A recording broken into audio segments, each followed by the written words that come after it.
ये ना पारिवारिक सोच जो हम जिसको सामंतशाही सोच कहते हैं उसका ये नतीजा है।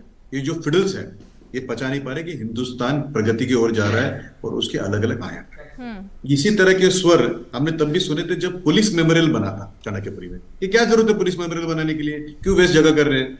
जब इसी तरह से जब G20 में लोगो बनाया गया था तो कहा गया उसमें जो लोटस है वो बीजेपी का लोटस है।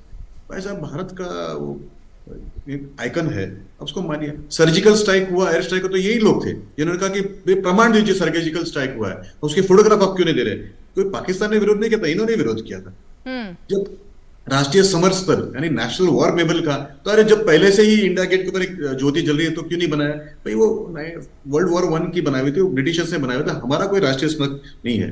ये लोग वो लोग हैं जब ना उनके मन के हिसाब से नहीं होता है तब वो परेशान होते हैं। और इनकी परेशान देखने के बाद में मेरे जैसे सामान्य व्यक्ति को बड़ा अच्छा लगता है। ये जो फिडल है, ये जो सामंतशाही सोच है, ये जो है उसको हमको कहीं ना कहीं तो एक आईना दिखाना पड़ेगा। उनके पार्टी के सांसदों ने भी उनको आईना दिखाया है, इसीलिए तो उद्धव जी की पारिवारिक पार्टी है, सोच उनकी पारिवारिक है, उसके बाहर वो देख नहीं सकते, सोच नहीं सकते।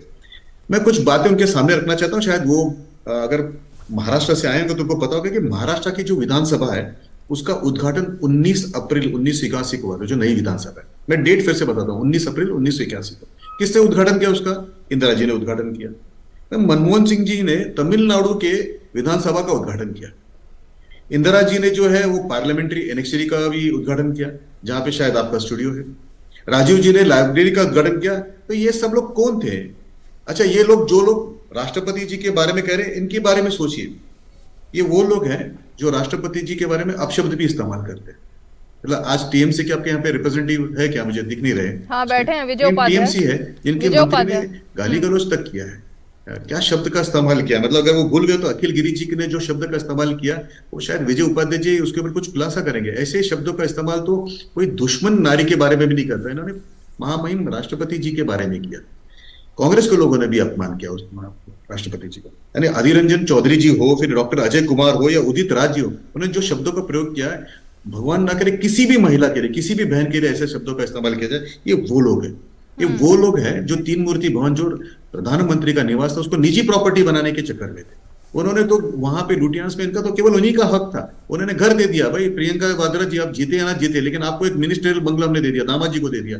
ये फिडल सोच के ठीक लोग हैं, है, ये सामंतशाही ओके, सोच के लोग हैं। ये पचा नहीं पा रहे कि समझ गए, हिंदुस्तान में समझ एक गए। नया संसद भवन बनेगा, एक बढ़िया संसद भवन बनेगा जो तहसीन। दुनिया देखेगी। हाँ। एक अखिल गिरी जी आपके मंत्री हैं, एक महिला के बारे में जो शब्द इस्तेमाल करते हैं, मैं मेरे किसी बहन के बारे में तो छोड़ दीजिए, मैं कभी पाकिस्तान या किसी और ऐसे दुश्मन देश की महिला के बारे में ऐसे शब्दों को सुनना नहीं चाहूंगा। क्या व्यू है ममता जी का उसके ऊपर? एक बात। नंबर दो बात, कांग्रेस के लोगों से मेरा एक और सवाल है, वो भी मुझे जवाब दें अगर बता सकते हैं तो। वो हमारा तो अपमान करते ही है, उनको अपमान करने की इतनी आदत है कि मनमोहन सिंह जी ने एक ऑर्डिनेंस लाया था और भाई साहब पहुंच गए और पेपर फाड़ कर फेंक दिया। क्या वो संवैधानिक इंसल्ट नहीं है, अपमान नहीं है? उन्होंने वो भी अपमान करने लगा। रही बात शिवसेना की, साहब आपके साथ में आपके परिवार के राज ठाकरे जी नहीं, आपके साथ में आपके चुने हुए मेंबर ऑफ पार्लियामेंट नहीं, आपके साथ में आपके एमएलए नहीं। उसका कारण यही है कि केवल जो बाला साहब ने बना उसी के ऊपर आप जीते हैं। नया कुछ बनाना नहीं, नया कुछ करना नहीं, ना कभी चिंता लोगों की, केवल स्वार्थ साधना है। स्वार्थ साधने के लिए अलायंस में होने के बावजूद उस समय के तत्कालीन राष्ट्रपति के कैंडिडेट का विरोध करना, अपशब्दों का इस्तेमाल करना, छोटी बात करना। तो मेरा आप तीनों से गुजारिश है, टीएमसी के मित्र से भी, शिवसेना के मित्र से भी और कांग्रेस के मित्र से, देश की बहुत बड़ी चीज है ये, प्रेस्टीज की बात है, ये इज्जत की बात है, पूरी दुनिया में जाएगी। पहली बार गुलामी का जो हमारे ऊपर से दाग है वो हटेगा। कॉलोनियल मास्टर्स ने बनाया हुआ था और वो कोई पार्लियामेंट नहीं था साहब, वो असेंबली हॉल था। और जिसको हम पार्लियामेंट्री भाषा में कहते कि दो दो जो वर्ग होना चाहिए, उसमें लोकसभा की व्यवस्था, राज्यसभा की व्यवस्था कभी नहीं थी। हम बैठते थे वहां पे क्योंकि व्यवस्था नहीं थी।